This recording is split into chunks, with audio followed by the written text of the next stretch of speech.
They have a lot of Florida men. They have a lot of Florida men. Florida man finds gator in his toilet. Exactly.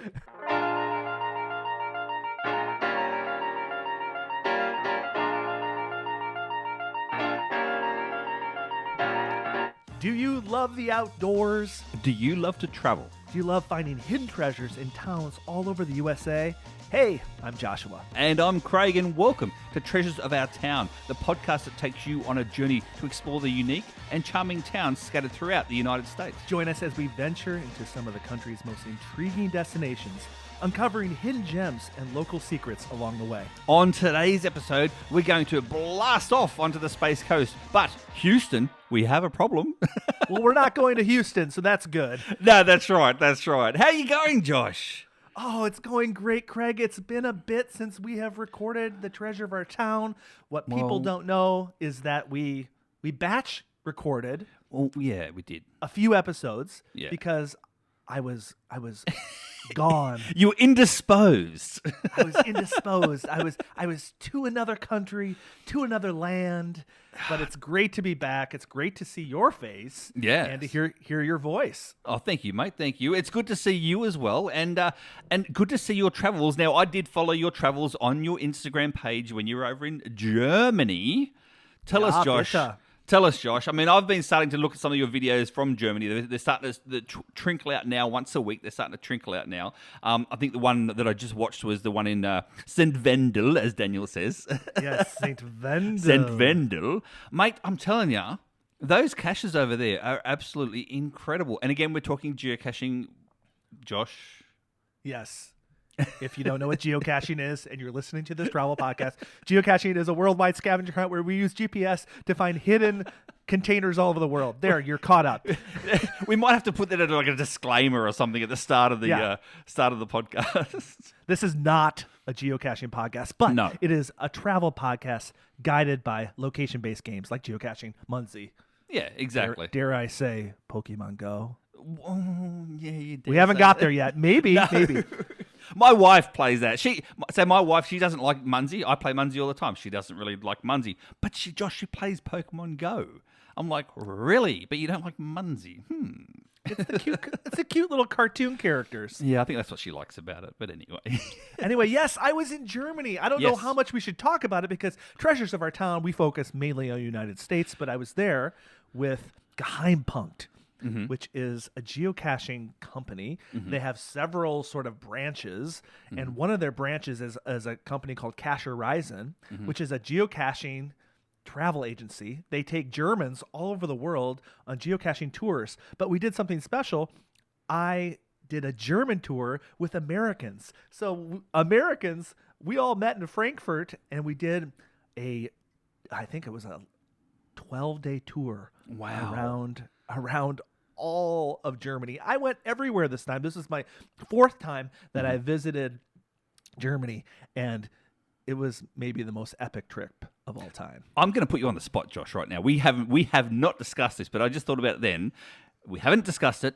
Why don't we, Josh? Why don't we do like because we talk about obviously traveling in general and everything else as well, and this show is predominantly about the treasures of our town in USA, and you just went to Germany. Yes. Why don't we do like a 10-minute discussion separately for our Patreons only about Germany? Ooh, like a special edition. Like a special edition, Patreon only, Josh. I love that idea. Especially since most of our patrons, at least right now, in the early iteration of what we're on, episode 6, they're pretty much all geocachers. Yeah, they are. So they would be really interested in that. Yeah. And let me tell you, on my YouTube channel, the Geocaching Vlogger, over the next several months, you're going to get a lot of stuff from Germany. And I think it would be fun for people to hear me maybe unpack everything that I experienced. That's a good because idea. a video's 10 minutes, but to be able to unpack and just explain a little bit about what I did. It was very unique. It was a great time. And yeah, watch the YouTube channel for the next few months, and you're going to get a real good taste. 100%. And I'll say this as well, Josh, and that is the guy you're there with, Daniel. Again, if you don't know who this guy is, etc., then have a look at Josh's YouTube channel. Have a look at his Instagram pages, etc., as well, and you'll find Daniel. Daniel is he like the person in charge of this Geheim Yes. Punkt? What's the go with Daniel? Yeah, Daniel is the person in charge of Geheim Punkt. They build geocaches for companies.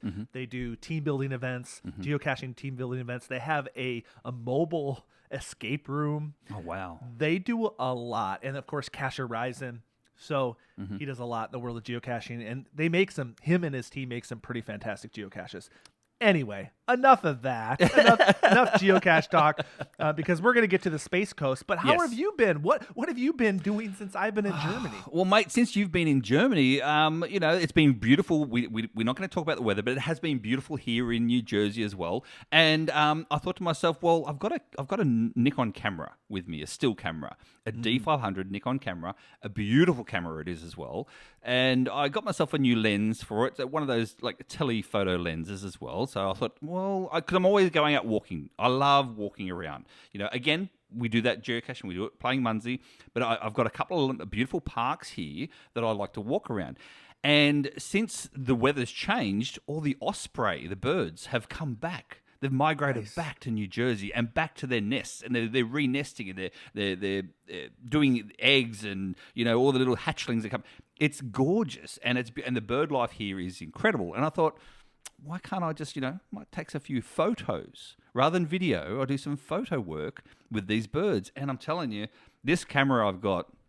People have said to me before about saying that they're amazed. They're like, Craig, what is this? You've been birding for a while. I'm like, no. I mean, what's her name? Chronically Tired Mum, Lanissa. She reached out to me privately and said, because she's a birder at heart. She's been birding for years. And they call it birding, apparently. I didn't even know that. And she said to me, Craig, these shots of yours are beautiful. How long have you been birding for? I went, like a week. So, yeah, I've been doing a lot of bird photography of sorts. And I'm telling you, bird photography, it beats people photography any day of the week because, So, Craig, you're becoming a birder? Is this happening? Are we transitioning into becoming check the box? I found that bird, or I photographed that bird. Well, okay, I have downloaded an app, and the app's called eBird, and it's a very good app. Like if you're walking through a bushy area, a woodsy area, and you hear a tuk tuk tuk tuk like a bird of some sort, you can get this app out and put it on microphone mode, and it tells you what the bird is by its sound. You see, so it's amazing. Lanissa, the chronically tired mum, she actually, when she reached out to me, she said, "Craig, you should watch this movie." And now it's a big movie. Yes. Yeah. The Big Year. The Big Year. I love that movie. I watched it. I love that movie. And so I watched The Big Year. Yeah. It's a wholesome movie, Josh. Yeah, I love The Big Year. And anybody who likes checking off boxes or like geocaching, it's a birding movie. It's the only birding movie. And my favorite comedian of all time is in it, Steve Martin. Steve Martin. He's great. Jack Black. Yep. Owen Wilson. Yes. Yeah. It's a sleeper. Like a lot of people don't know about that movie because I don't think it had a lot of success, but I love The Big Year. It's a great wholesome movie. One of my favorite parts because Gary from Geocache Talk also is a birder as well. Believe it or not, he's an underlying birder, and his favorite part of that movie was when. Spoiler alert if you haven't watched it, but when Jack Black and his dad, who they don't really get along too well, the dad doesn't understand the whole birding thing, but they find an incredibly rare owl in the snowy mountain woodsy area together. Well, his dad actually sees it and points it out to Jack, who's the birder. So it's like a moment of father and son time moment together that's, and it gives you those chills, that feeling. But so that's what I've been doing. And yes, so I have downloaded an app. I do click off the boxes of which birds I've seen, which birds I've photographed, but I've only doing it to the birds that I've actually photographed.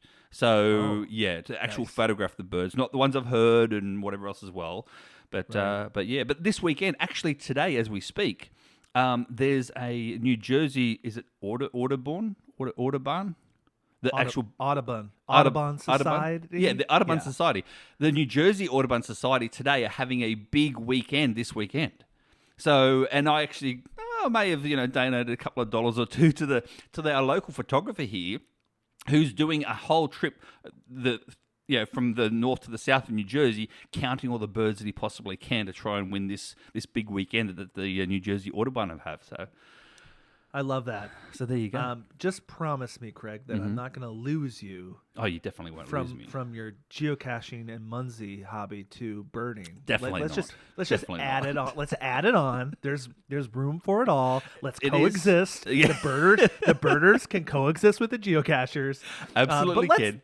But let's transition to something else that flies. Yeah. And that is rocket ships. Oh, I know, right? I know. We've got Dale and Barb here on the show with us today. Yeah, we're going to be talking about the Space Coast of Florida. We're talking Cocoa Beach. We're talking Cape Canaveral.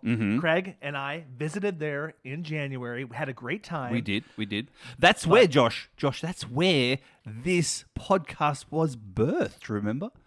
In a hot tub. On the Space Make sure Coast. you listen to that first episode. It's called Birth in a Hot Tub, and you will know the origin story of this podcast. But we're talking to Dale and Barb from the SpaceCoast Geocaching Store.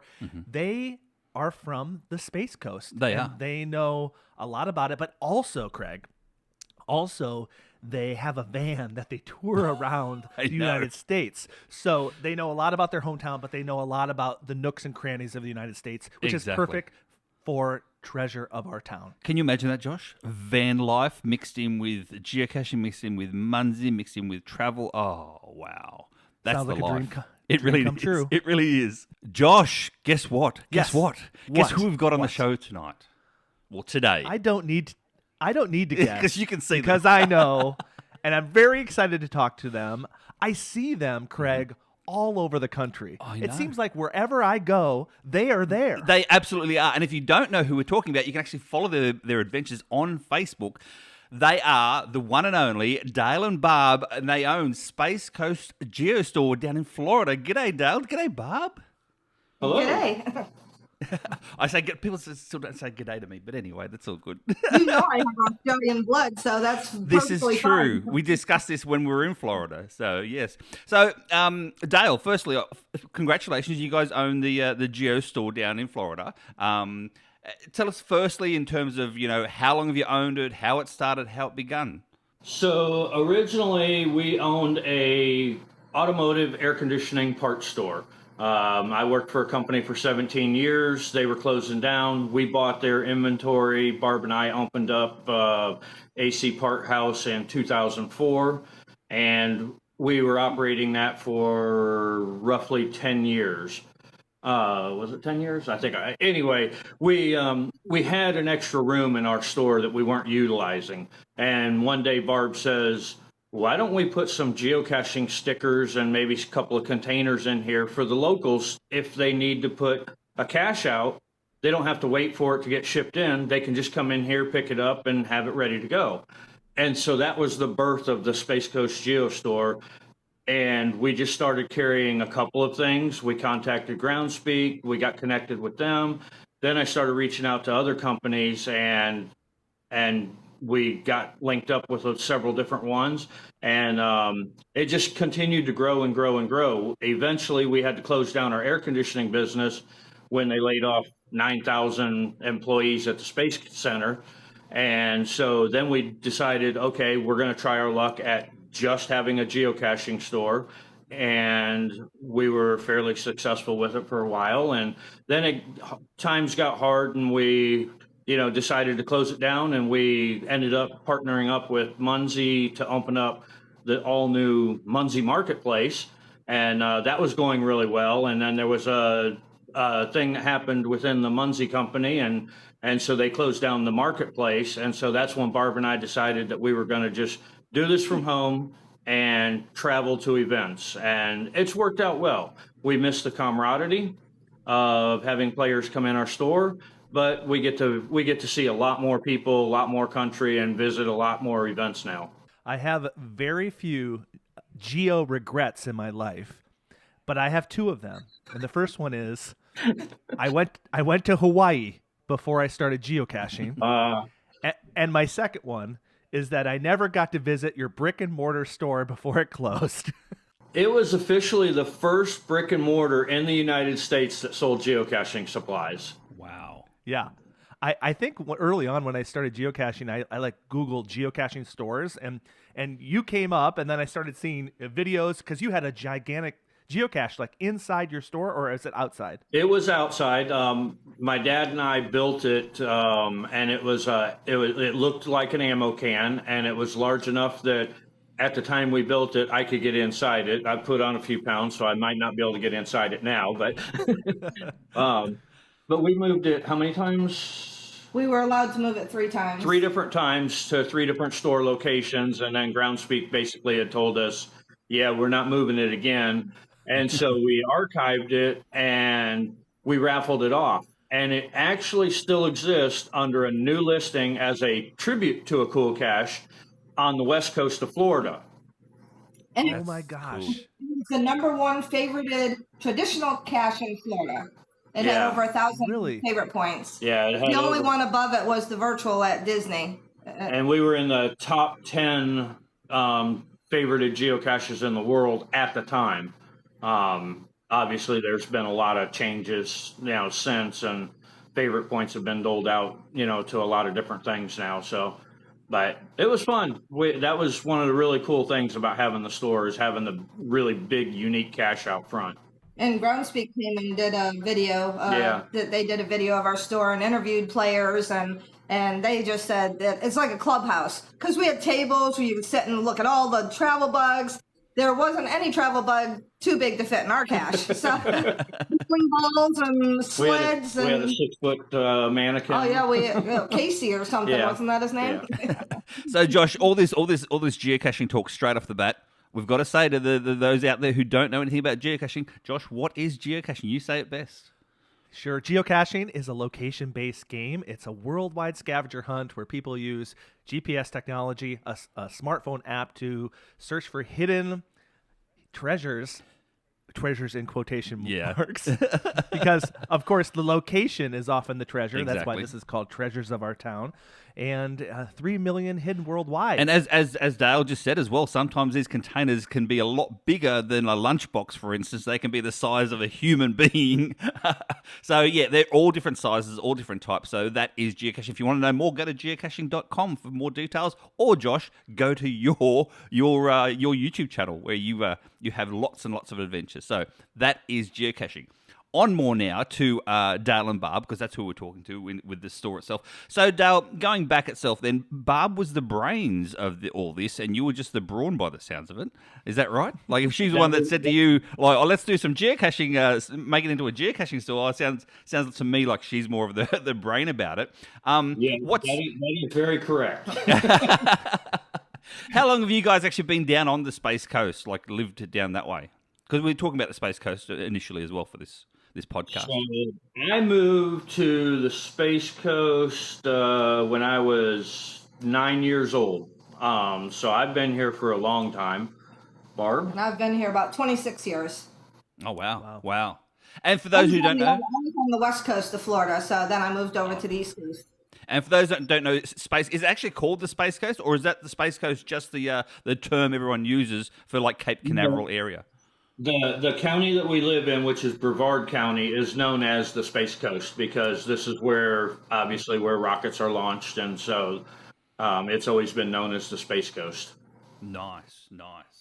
Dale, you've lived there since you were 9 years old. So, thinking back when you were a child, what were some of your favorite things about living on the Space Coast? So I lived in a place called Rockledge, which was about 15 minutes from here, and times were way different back then. It's grown crazy. But obviously the most favorite, Barb and I were talking about this before we came on, the most unique thing about living here is you walk out in your backyard and watch a rocket go up. We did it at 1 o'clock in the morning this morning. We walked outside and got to see another SpaceX launch from our backyard. It's just something that not many people can say that they can do. I mean, it rumbled for like 4 minutes. Yeah. I mean, so when you go to open the door and you can feel your house shaking from the rocket, that's pretty cool. Wow, that's absolutely amazing. So how often do you see these rockets launched, if that's the case then? Well, on average? now that SpaceX is launching, they launch all the time. I mean, there are times where they'll do, back-to-back days. They do them, once or twice a week. There's other times where it might go a month before you have another launch. But they do a lot of launching now. They put a lot of satellites up. Wow. So Dale, if you have been there since you were 9, did you see the original launches as such? Because I know that you're not a young gentleman. Let's be honest, and neither are Josh or I. I was able to see the original space shuttle launch, and that was very cool. We knew some people out at the Space Center that worked there, and they gave us passes that we could actually go out to the Space Center and watch the first space shuttle launch. And so, yeah, I got to see a lot of the space shuttle launches in person, up close, and that was incredible. Speaking of space shuttle launches, it makes me think of my childhood, and that is the Challenger launch. Dale, did you get to witness the Challenger launch and explosion? Yes. Actually, I worked night shift at the time, and I was on my way home from work, driving down the interstate, and a lot of people will pull off the road or whatever when a rocket, when a shuttle was going up. And so I was watching it go up, and yes, I literally watched it explode, driving from work to home. Wow.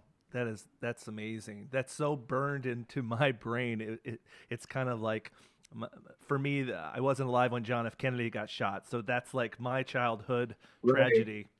And did you, from the West Coast, were you able to see that one or no?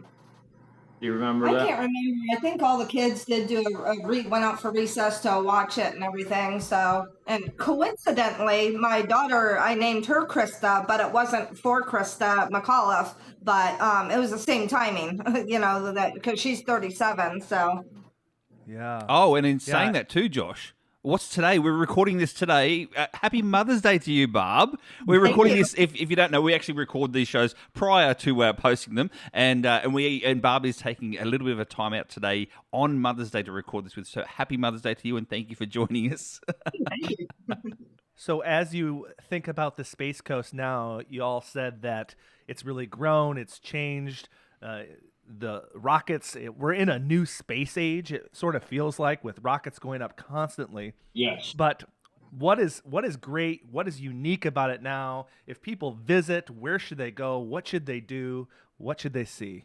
Well, if you're coming to the Space Coast to be a tourist, the obvious place in our area would be the Space Center, Ron John's, Port Canaveral. We have just become the world's largest passenger cruise terminal.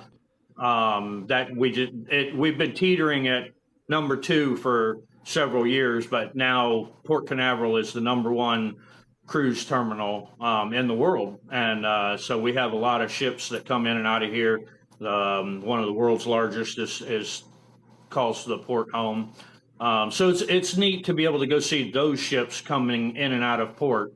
The boosters also come back. The boosters from the space launches, they will land out on a drone ship, and you can actually go out to the port and watch those come back into port. You'll see it sitting across the water from one of the restaurants there. We still have the Trident submarine base is still active, and you'll see subs come in from time to time. Most of the time when those come in, though, it's unannounced, and so it's just by chance that you happen to see one of those. And then, of course, for geocaching, we have a lot of great geocaches in the area, and one of our premier locations is Wickham Park, which is where Barb and I host an annual event every year in February. And there's roughly between 50 to 70 at any given time in that park for cachers to find. And we have a lot of different styles of caches in there. There's everything from the micros to gadget caches and anything in between. Josh, can you imagine? I remember back to our time when we were down there. We were only down there for a short period of time, but we did the touristy thing to a certain degree as well. Like we visited Ron John's, and I had never heard. I'll be honest with you, coming from Australia, I'd never actually heard of Ron John's itself until I moved here and saw how prevalent Ron John's actually is. And we've got Ron John's here in New Jersey as well, just saying. But I've got a couple of jackets. I'm actually wearing like a Salt Life sort of shirt at the moment as we speak as well. So we went to Ron John's. We went down and we saw the ports as well. I even placed a munzee down there. Remember, a physical one as well? But can you imagine, Josh? Can you imagine sitting there at one of those beautiful restaurants in that port area, what Dale was just saying, and seeing those boosters come back in? I mean, we saw them ourselves, and we saw them, the boosters land again. We saw that. Can you imagine seeing them up close as they... Now, that's incredible. This Space Coast is a location that has to be put on someone's your bucket list, 100%.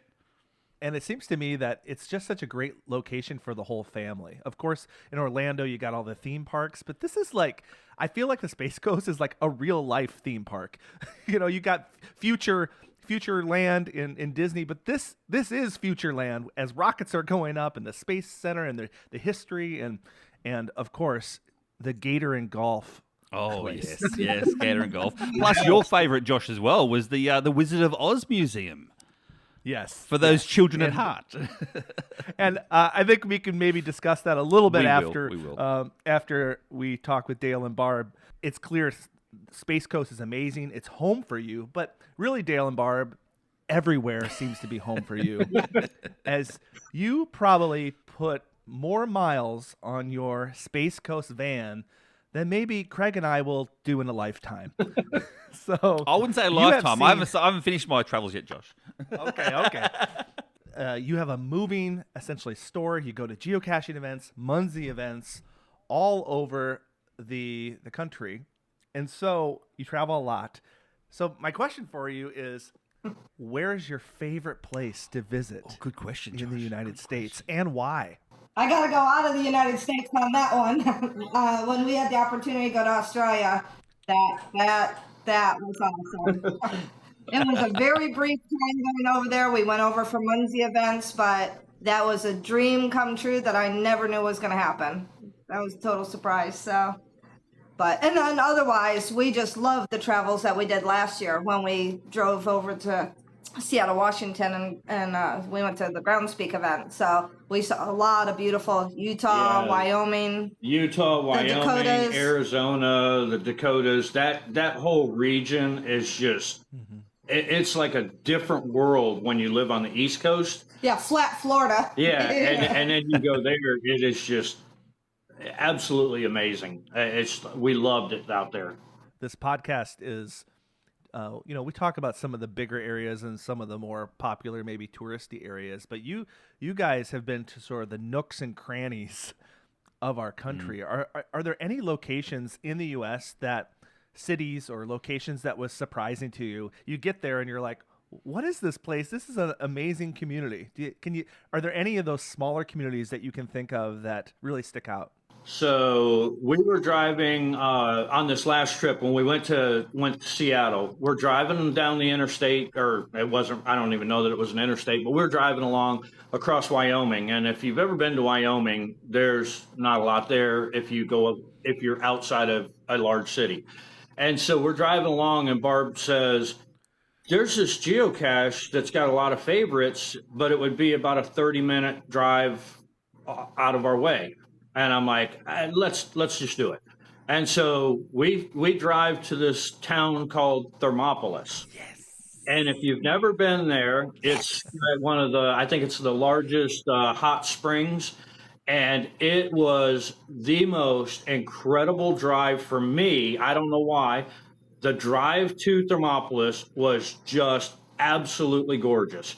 And then we just wandered. We thought we were going there to find a cache, getting back on the road and leaving. We spent 6 hours wandering around Thermopolis, which is a little nothing small town, and it was incredible.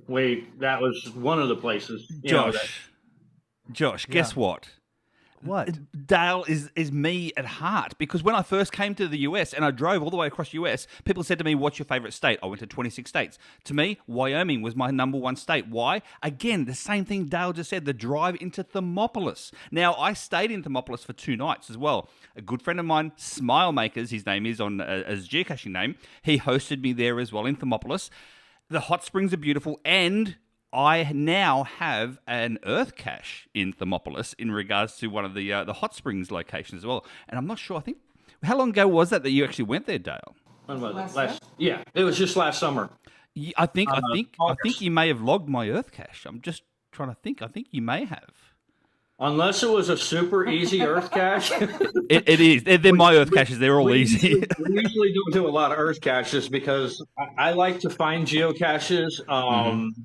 And we enjoy geocaching as it's meant to be, to go out and find geocaches. We don't particularly care to do puzzle caches where you spend hours trying to solve something, or a lot of the earth caches tend to be encyclopedia reads that take you 4 days to read the cache page, another week to understand it, and then 17 questions that you have to answer.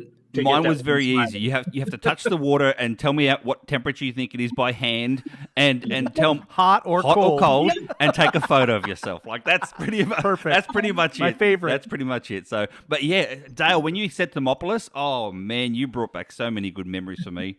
I'm telling you, you are me as a traveler as well. So, Barb, does any place other than Thermopolis come to mind? You guys have been so many places that stick out to you. What state was it in? The New River Gorge? West Virginia. When we were driving through there, we were just driving over a bridge, and Dale says, "Oh, look over the edge or whatever." And there was a gorge, and that was one of those things that it wasn't planned at all. And we just pulled over, and we spent several hours climbing cliffs and going out on the cliff, stepping out there. So yeah, that was a surprise because it wasn't a planned stop or whatever. So that was really that's what we love. When we drive, we do a lot of squirreling.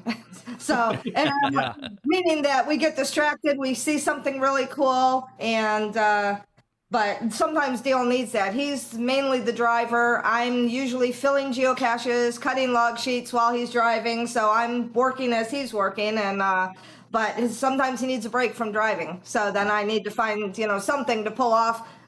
Looking up favorite caches in the app is really, works really well for us. So then we just pull over and. Another spot that just hit me was in the UP, Upper Peninsula of Michigan. We were driving along there, and we went to I can't remember the name of it. It's either Pictured Rocks or Painted Rocks. Painted Rocks. And we did a lot of hiking up there. There's waterfalls, and I grew up in Michigan. That's where I was born, is Michigan. And then we moved here when I was 9.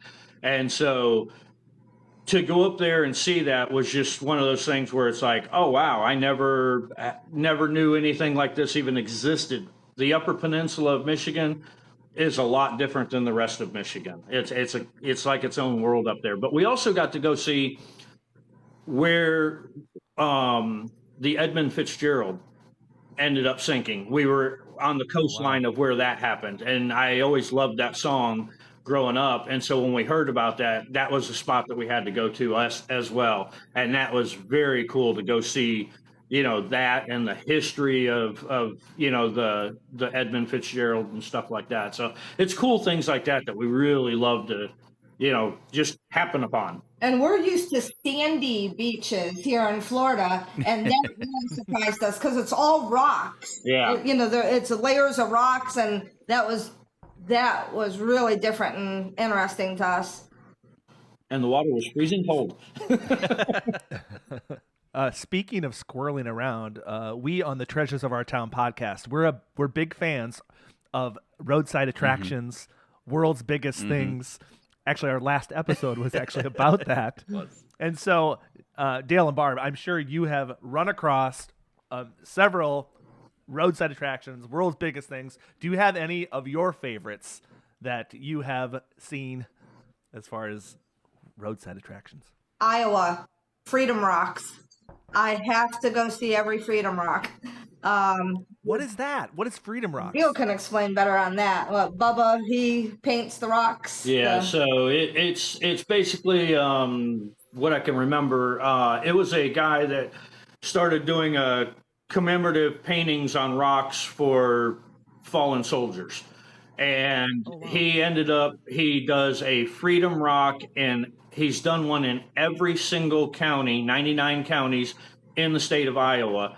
And they're huge rocks. They're giant boulders, and he goes out and paints them with these beautiful murals of soldiers, and with their names on them. And it's always in some small town, but it's really cool to seek those out. And it's a tribute to a certain one. Yeah, it's always. And he repaints every year. Right. In fact, he's right in the process now of repainting the original one. And that's in Des Moines, I believe. So, Josh, as always, these links that we discuss will be in the show notes because I have just found thefreedomrock.com, and it actually tells you it's actually a tour, Josh. It's a tour of Iowa. 99. It says 99-piece mural across Iowa, and each rock is part of a tribute to fallen soldiers, etc. as well, and the U.S.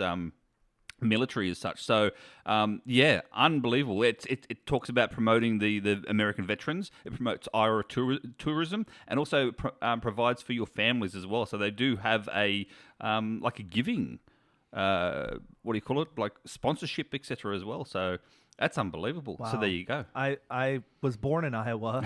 I travel to Iowa a lot. It's my southern neighbor, and I've never heard of that before. Really? So, yeah, thanks.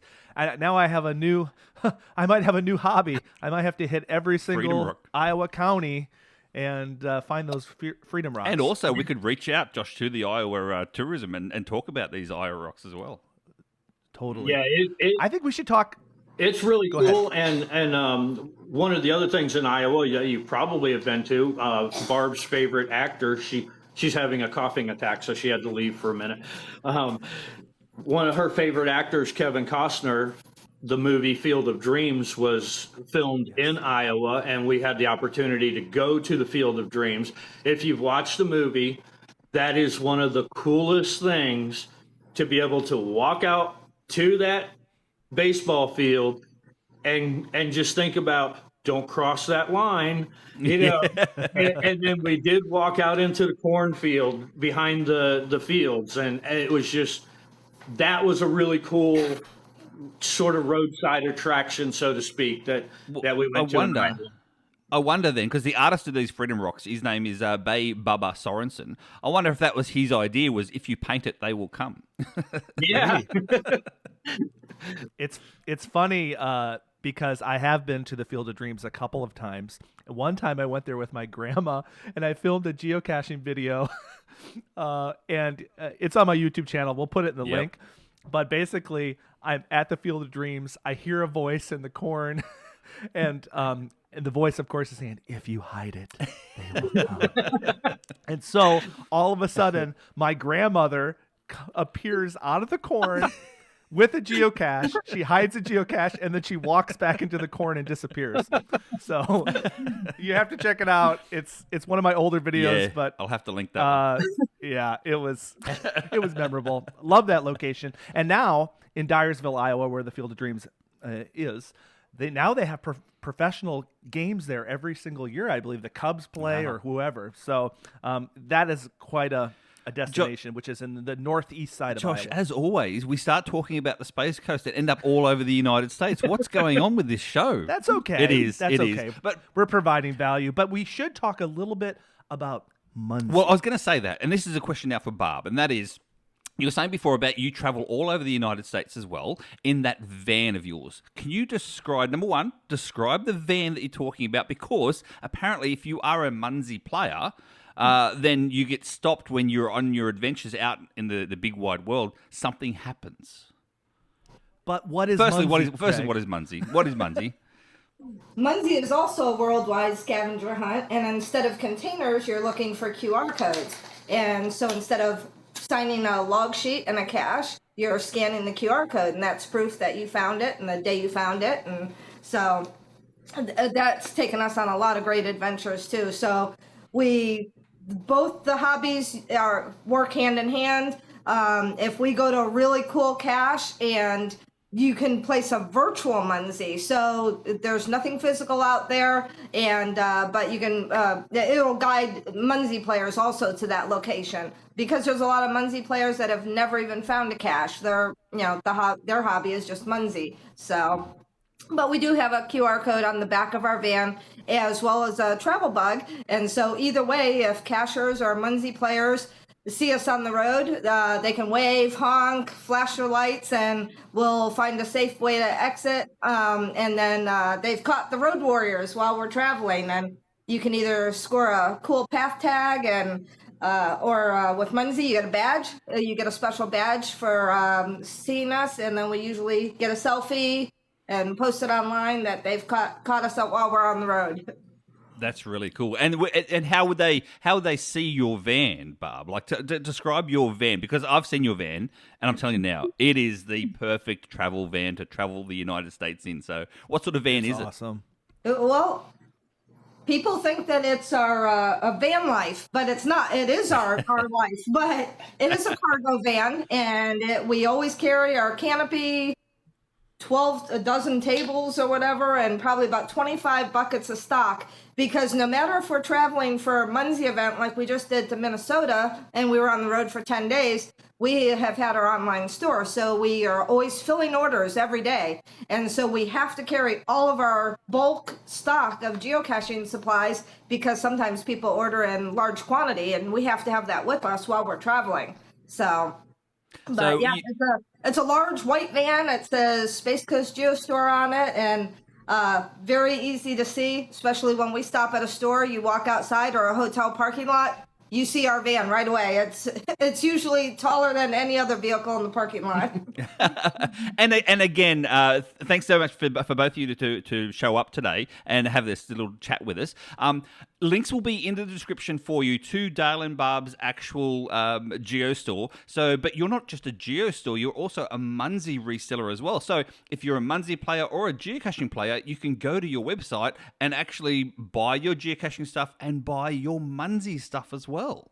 We have probably a larger supply of munzee stuff than the munzee store has, because we make a lot of personal tags and different items.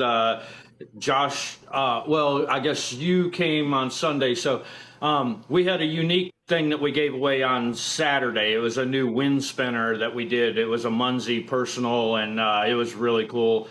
They gave that away as one of the prizes at the main event on Saturday in Minnesota. Very cool. Dale, Barb, thank you for coming on the podcast and talking a little bit about the Space Coast and what you do and all the fun things that you encounter when traveling the United States. If people are looking for you on social media, where can they find you? So we have most everything we do is on Facebook. We have the SpaceCoast Geostore page. We also have a news and info SpaceCoast Geostore group that you can find us at. And then, of course, as you said before, Barb's the brains behind the operation. I'm the mouth of the operation. So a lot of people will follow me personally, and that's where we'll post a lot of our adventures.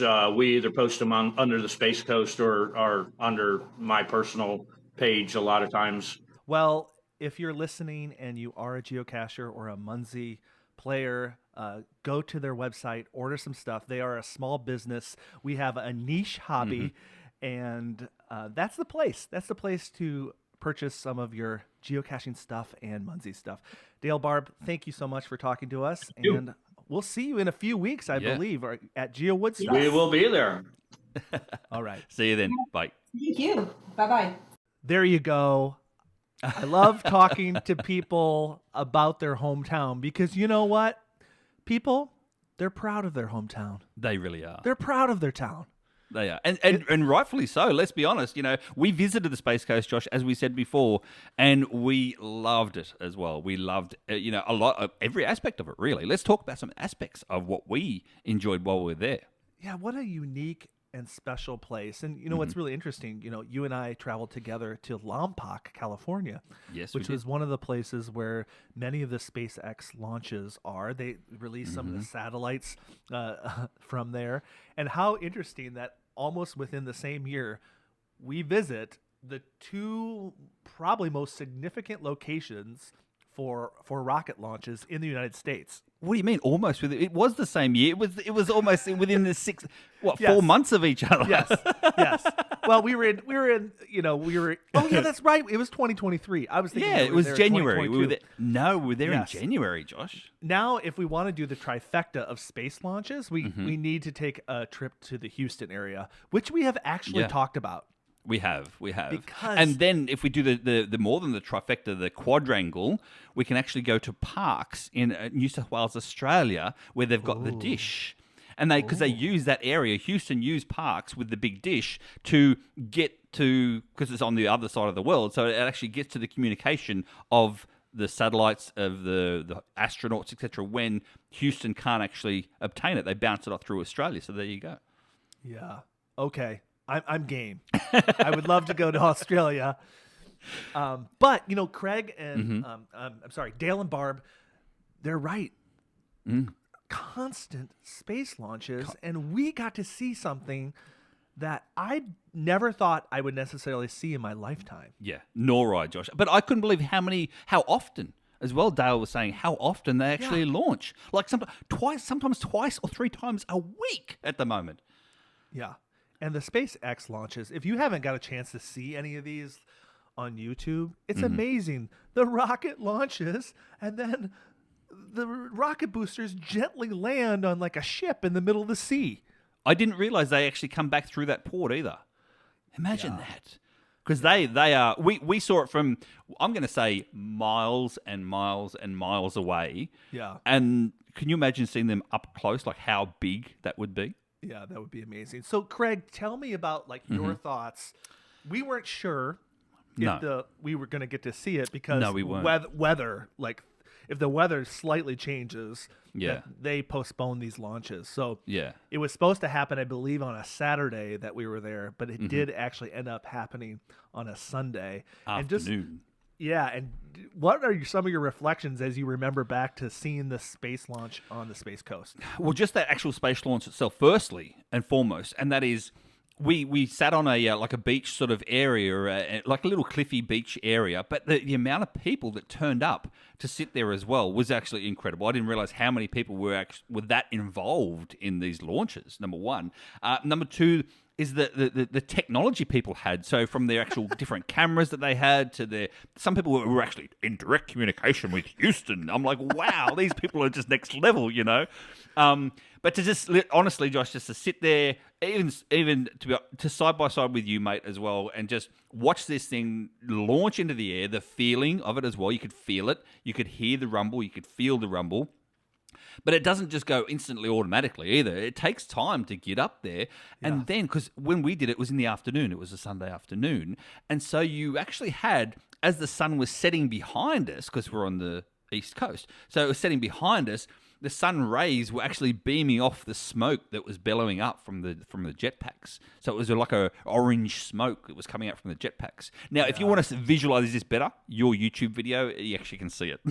Yeah, I think if you search Cocoa Beach Geocaching Vlogger on YouTube, you'll be able to see it. But yeah, I was surprised to see all the space nerds with all their like technology and it was like they were launching the rocket themselves. Yeah, exactly. And I turn up with my little DJI action cam. Yeah, exactly. You got your little Sony vlogging cam there. Right. And these guys have got telephoto lenses that are 6 foot long. Yeah, we felt very much out of our league. Yeah, but very it was inadequate. a unique experience. So if you do choose to visit the Space Coast, just take a look at that schedule and see. We're in a new space age, I believe, with SpaceX, with launches all the time. I remember, like when I was a kid, it was pretty rare to have like a shuttle launch happen. Like those Yeah. were like months and months between, sometimes years in between. So it's so cool to be able to That's so to often. witness that so often. But let's talk a little bit more about Cocoa Beach. Yeah. And let's talk about the area. That's the other thing as well. If people are going to do their travel down there, as you said, have a look. But you don't actually have to be, let's be honest, Josh, anywhere. You don't have to be on Cocoa Beach, for instance. You don't have to be. You could see this or watch this from a variety of locations. We weren't on Cocoa Beach when we saw it. We were up north further. We were halfway between St. Augustine and Cocoa Beach. And all we did was literally just duck in thinking, oh, we've got like half an hour until the launch, so we better duck in here somewhere and see if we can see it. And again, we had one of the perfect spots. But then there's no unperfect spot. Like, as Dale said, he could see it from his backyard. Yeah. At 1 o'clock in the morning. just like Sarah Palin's can see Russia from her backyard. He can see rocket ships. Well, I believe him more so than Sarah. But anyway. So my first impressions of Cocoa Beach and Cape Canaveral is that this is obviously east coast of Florida. Yeah. It's a very touristy place. As Dale said, the Space Center is there. The beaches are there. That main strip, A1A. Yes. A1A, yes. Beachfront Avenue. Yeah. Girls were hot. Yeah. We Well, did let's- not let me- see anybody in bikinis, however, No, because we were no. there in January and it was like 50 degrees and very cold. Like Well, windy. it wasn't cold for you. You're from No, Minnesota. not for me. But You can see it the was- true Floridians. They were actually dressed up in full snow gear. But anyway, and it was It was And it cold. was mid-50s. Yeah, it was cold for hanging out on the beach, but Yeah. but we got beach for miles. But here's You the do. thing, because everything was so tight up against the coast, Cocoa Beach and Cape Canaveral, it kind of felt like a small town. It does. Did it you does. get that? 'Cause- I got that vibe. Yeah, because it's like a peninsula as well. Like you go Yes. across the bridge onto this island peninsula that goes all the way down the coast. I mean, we have it here, Josh, in New Jersey, along the Jersey Shore. It's the same thing. The Jersey Shore isn't hard up against the east coast of the US. It's actually a peninsula that runs alongside. It's the same feeling that I got when I'm on the Jersey Shore to what I got on there in terms of the width of that island isn't actually that wide. So the feeling of it isn't, like a big town feeling at all. But not only that, the close proximity to Orlando. People fly into Orlando and they do the whole Orlando thing and the theme parks and all that sort of stuff. Unbeknownst to some people, if they travel, a little bit east, they can get to a different type of theme park. Yeah, a theme park with, like I said with Dale, real space, Real just, rocket ships. not just Space Mountain, but real spaceships. And I was actually kind of glad it was a little more chilly because I don't know if you remember, but it was pretty quiet. Yeah, when we it were there was. at the end It of was. January, and it was. I believe it was unseasonably cold. So Yeah. but the beaches were pretty empty because it was windy and it was cold, but it wasn't crowded at all. Which No, not which at all. was Not pretty at nice all. for us. And let's just say why we were there because of a major munzee event. We were. which we talked about with Dale and Barb. Yeah. And that weekend, munzee is really a game all about points. There were so many munzees. So if you don't understand, like people can drop virtual munzees Yeah, pins. into an area from all over the world. Like you don't have to be yeah. there to drop them in. No. And the whole peninsula was literally covered. Yep. So much, in fact, that one of the people there got the world record that weekend Yeah. for the most munzee points, over 4 million points, which is crazy. Yeah. 4.25 or 4.3 million points in one day. And that's the main reason why we were there. And of course, you can see that on the video as well. Yeah. But we were driving all around the peninsula, and we were using what are called blast captures. Remember that? Yes, we did. Well, you were the Explain that. driver. So I was driving. Explain that So- to the people. if you're not a munzee player, as we were saying before, you can cap these things virtually just by driving along the road and pressing like cap when you get within a certain radius of that particular virtual. So what a blast capture is, it basically allows you to blast the amount of like, I think it's at the moment now they've reduced it to like 50 max in a small radius area, like a 1 mile radius. So you can sit there and blast away the mile radius at a time and blast 50 at a time. So you, instead of going through and pressing the button 50 times, you can press one button and it blasts 50 of them straight away, bang, off the bat. So yeah, we did that quite a few times. Yeah, and you got the most points. You got over 1 million points by doing that. I did. I got over 1 million points myself by doing that, and that's my highest ever, and highest ever for a while. I might think. But yeah, because there was so many what they call cards, which are virtual. They were only there for 7 days, Josh. So you've got to capture them when you can. You see, you got to get them. But again, if people don't know what munzee is, what's the benefit, Josh? You can actually ask this. What's the benefit? Say, for instance, I'm here in the good old US of A, and say in England, for instance, on this weekend, they just had their mega events over there, and they did the same thing. I put like 4 or 5 cards over in England from my account here in the US, but how does that benefit me, Josh? Yeah, the cool thing about munzee is that when you deploy a munzee, that when somebody captures it, not only did they get points, but you get points as well. So again, it's a game all about points. We're not gonna dive much further into munzee, but I just wanted to explain kind of why we were there. And this whole peninsula was just chock full of. After we explored all the fun of Cocoa Beach and Cape Canaveral. I mean, we were playing late up to midnight. Yeah, we did. We did driving around. We did. So, we were even playing from the hot tub, Josh. Like, let's be honest. We were. There were munzees on top of our hot tub. That we didn't even put there, that were already put there by other people. Yeah. They didn't even realize. Those people, Josh, who put their munzees on our hot tub didn't know what they had, where were they placing those munzees, They didn't realize. So let's talk a little bit more about Cape Canaveral. I was really impressed with the Cape Canaveral area for a couple reasons. There were some munzee events there that drew us there earlier. There were some really great restaurants. We did several restaurants with some great seafood. After all, it was right by the sea. Yep. And our first, I was going to say, Josh, I'm probably going to trigger a memory for you here now because we didn't discuss it. Our first restaurant we had was after that Friday night event. Remember, we went to that, and we had I think we just had beers and an appetizer or something at that restaurant itself. But that was our first one there. And again, it was a beautiful restaurant overlooking that. What was that building? I can't remember that building that we actually walked around as well. It's in your video. Yeah, I don't remember what the building was, but it was a beautiful structure. It really was. It really was. And yeah, and what was really cool about that area is that is the place where the most cruise ships come in and out. I believe Dale said that. Yeah, he did. And these ships are huge. And it was so fun watching people. We were waving to people as they were. Well, you were. Yeah. To see your face, it looked like a kid in a candy store. You were standing there like chest out, proud as punch, head up, chin up, and you were waving to these cruise going people that are just cruising out and cruising back in this harbour. Yeah. I think the main harbour used to be in Miami, coming in and out of Miami, and they've moved it now to Cape Canaveral. So Miami used to be. And the reason why I know that is because I've actually got an adventure lab in Miami Airport, Josh. But anyway. But yeah, it was fun to watch the people leaving on their vacation because they were all very happy. Very happy indeed. Waving. But great restaurants all along there. But there was a special type of geocache there called a webcam. Oh, that's right. So, okay, here's a little education. We're educating all you travel people. We're educating. I know. Apologize. Sorry, not sorry. But there's a special geocache there that is a webcam.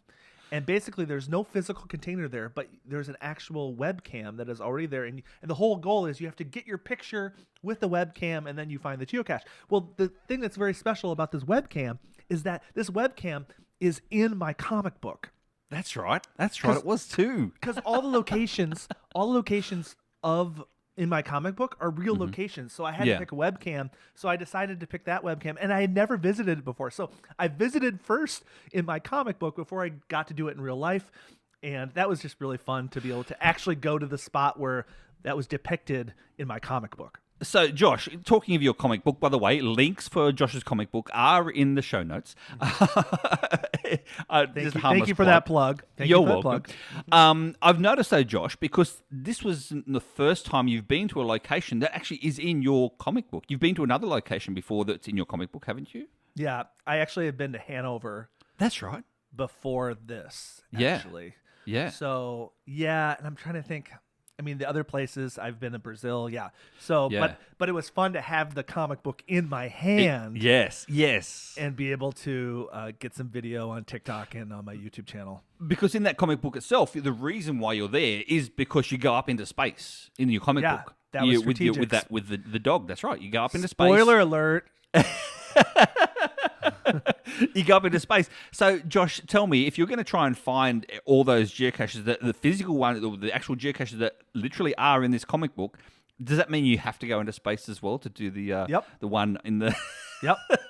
So, NASA, if you're listening, or Elon Musk, if you're listening, I will volunteer as tribute. I need to go to the space station because fun fact. There's a geocache in the space station. I think they know it's there. I mean, they gave permission for it. Yeah, true. All right, let's get back on the ground. Well, Miller, Josh, but Miller, the High Life that we spoke about before, they didn't contact us in regards to sponsorship. So, just saying. Maybe if we go to space and truly live the high life. This is true. Imagine having a Miller High Life in the space station. That makes a lot of sense to me. So Miller, if you're listening, we have no sponsors for the show. No. We have patrons, and that's all we need. And by the way, another shameless plug, we would love more support, patrons, because we're trying to get the word out about the podcast. Guess what? I bought a bunch of stickers yesterday with the treasure of our town. Yes, we did. If you see Craig and I at a geocaching event or munzee event, we may have a sticker for you. That is really cool. Promote the podcast. Okay, sorry. Patreon.com/treasures of our town. That's the where they can. Patreon is up there and ready for your support. But Josh, you were talking before about food. Now we also did eat with Dale and Barb. Remember they took us to a place. Yes. Long doggers. You got to say that right. Long doggers. Long dongers. Dogs. Oh. I thought that was going to need it and stuff that we up. might need to edit that out. Definitely Maybe not. Please, let's not lead with that. No. It won't be the teaser. It won't be the teaser. Anyway, Josh, Long Doggers. What was your favourite part about Long Doggers in Cape Canaveral? It was my favourite restaurant. Yeah, it was. Inexpensive, really great service, really great food. I believe I had a like Hawaiian burger. But they had hot dogs, and I just thought the service was so great. And it had almost like it was like a patio, but it was like completely covered. So it was like all weather patio. It felt like a tiki room. Yeah, remember that? It kind of felt like a tiki room. It really did. It really did. Yeah, and because it was like an outside sort of feeling as well. Then it was a nice. It wasn't too cold. It was a cool breeze coming through. Yeah. But we could sit there in shorts and a shirt in January and be comfortable, relaxed, and good food. I would call it crumbed prawns, but you call it coconut shrimp. So that's what I had along with we call them chips, you call them fries. But that's what I had too. I thoroughly enjoyed mine. They were delicious. Yeah, that would be my recommendation for food. Inexpensive. There are a lot of great fancy places to eat, especially good seafood. Because I was going to say good seafood. Because as you can understand as well, you need to be along a coastline somewhere to get good seafood. Even Portland and San Francisco on the west coast, or you can have even Jersey here on the east coast. But I don't know what it is, Josh. Something about eating seafood in the middle of a desert, like in Las Vegas, it doesn't really, it doesn't compute with me. It doesn't have the right vibe. No, it doesn't. You got to have that salty air. Yeah, for sure. Let's talk about some of the fun things to do. We had limited time. Most of the fun was driving around capturing munzees for us. Yeah, but we did do some fun stuff. One of the places that really stuck out at my mind was the Golf and Gator mini golf. You can bring it up. And I don't know how to explain it, like exotic animal Yeah, 'cause zoo. you could, I don't. well, you could feed actual gators. Remember, we fed actual gators that were in a gator pond with a rope and a hairpin. Yeah, bobby with pin. A bobby pin. You call them bobby with a bobby pin. What was it? Some Frankfurt. Or what do you call it? You Hot call dogs. It hot dogs. We call them Frankfurts. Yeah, pieces of hot dogs on the end of bobby pins. It was so cool. That was, was so so cool. cool. I've never fed baby gators hot dogs with bobby pins before. But they loved it too. Those gators were loving it. Oh, they were loving life. They really And- were. And the owner and Mm-hmm. the person that runs this place, his name is Safari Todd. Yes. Describe Safari Todd. Quite easily, Josh. Steve Irwin with an American accent. Okay. Yes. It's 100% how I describe him because he saw Josh and I, and we obviously had our cameras there as well. And we were there with Rob from Munzee. He's the president of Munzee. Yes. We're also there with Carson as well, who's now on part of the Munzee team with their video stuff as well, which is cool. Big shout out to Rob and to Carson. But we were there playing miniature golf with them. And then after we played the miniature golf itself, we got introduced to Safari Todd. He brought out like a little gator for me to hold and for you to hold. Did you hold it as well? You held the gator. Oh, didn't you? yeah. I held Yeah. the gator, but I didn't do the photo of death.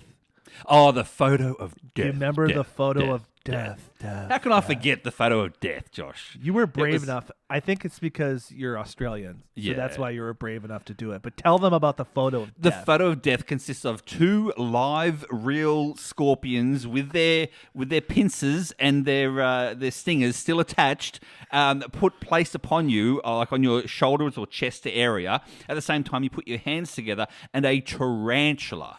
A beautiful, gorgeous. It was orange and black. See, I can even remember orange and black.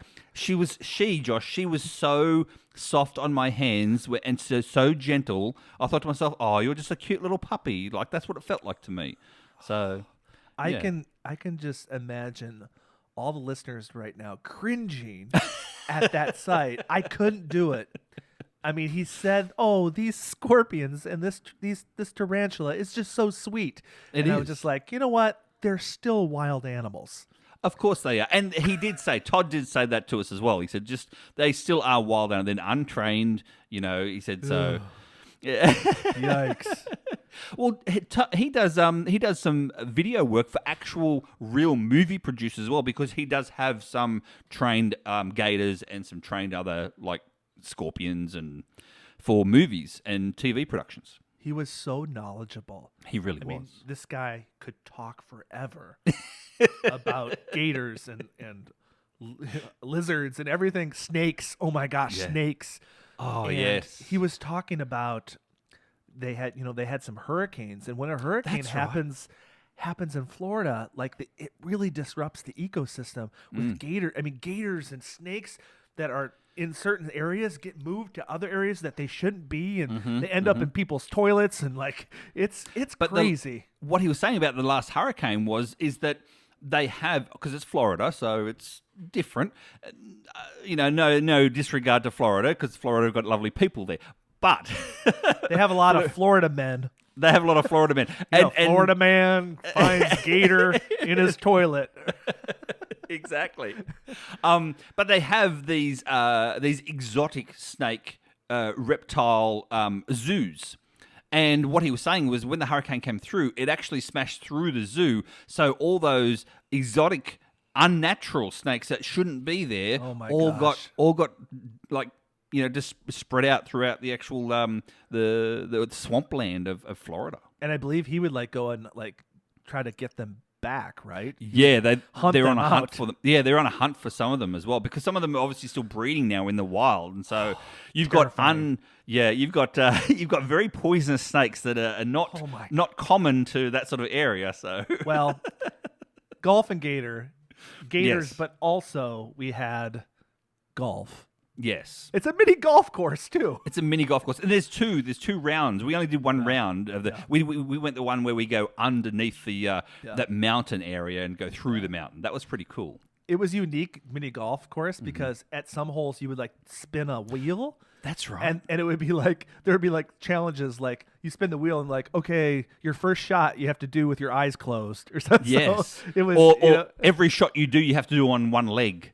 You Yeah, know, was the stuff other like one that. as well. Or you can't, remember with the one, you can't talk at all until the last person finishes their shot. And I think it was Carson that couldn't talk at all, you know, so. it was fun. Yeah. And then, you know, we drove by because we were on this, you know, A1A. Beachfront Avenue. Yeah. And we kept on driving by the Tin Man. Oh, that's right. The Tin Man. I was like, Yeah. why is there there's just anytime, you know, we love roadside attractions. Anytime we see something unique, we're like, oh, Tin Man. Yeah. There's got to be a geocache there. Yeah. There wasn't. No, there But wasn't. there was a munzee. Yeah, yes. There was a munzee there itself placed there for the Tin Man. And again, the Tin Man is on your video as well, Josh. Yeah. And also, again, probably going back to a munzee a little bit here, and that is Dale and Barb. They've created, I think it's the world's first munzee tour. Yeah. So if you grab these munzees that they've placed there as part of the tour and finish those munzees, you get a special badge, a Yeah, it special digital souvenir. Yeah, it took us to some special places. It took us to Yeah, the it did. Tin Man. It took Yep. us to like a space shuttle sculpture. That's right. That's right. It took us to this like butterfly like garden Oh, thing. yes, that was beautiful. So again, this is totally on brand with this podcast. It really is. It's taking us to the treasures of the town. And I Exactly. just thought that was really unique because you know how much you and I we love geotours, which do the same thing. It's basically geocaching, Yeah. taking you to different places in town. This was actually munzees taking us to different places in the town, and we got a special Yeah. badge for it. Exactly. But the reason that we saw the Tin Man is there was a Wizard of Oz museum there, and we saw it, and we walked in there just because we were curious. There was a yellow brick road. It was a yellow brick road that led us to the door. We went in there, and they kind of sold us on it.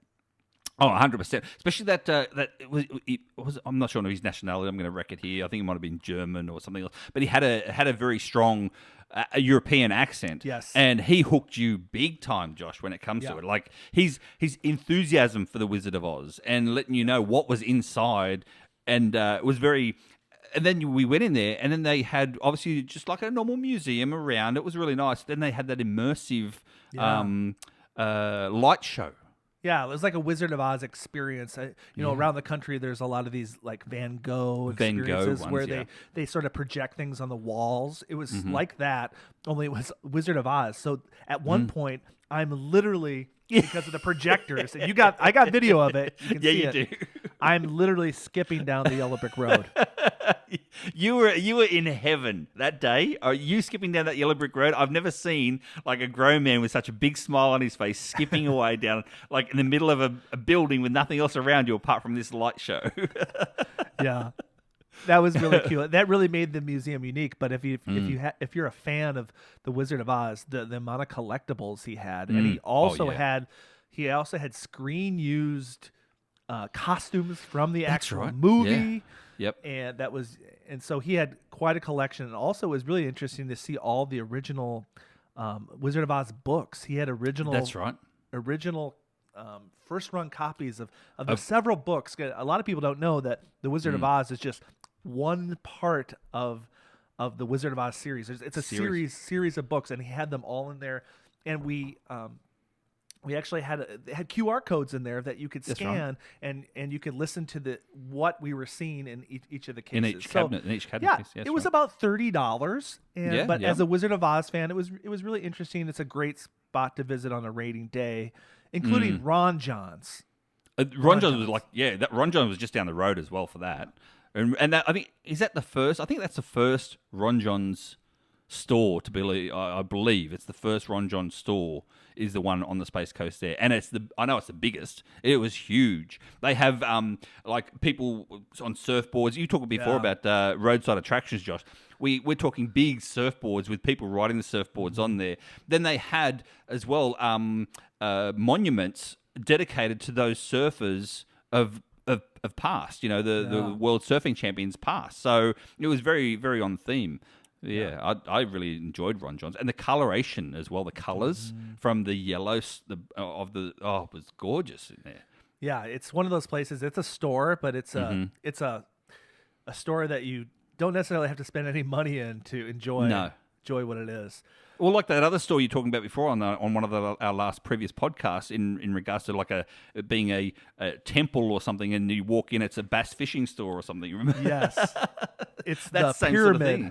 The pyramid. That's right, pyramid, not a temple. Pyramid. Yes. Well, Craig, we could talk for a long time about the Space Coast, but I believe we're probably over time. You know, these podcasts, I think, just getting longer and longer. I hope you're enjoying them. Hey, if you have a longer commute, at least, maybe listen to half on the way there and half on the way home. But we probably need to wrap up.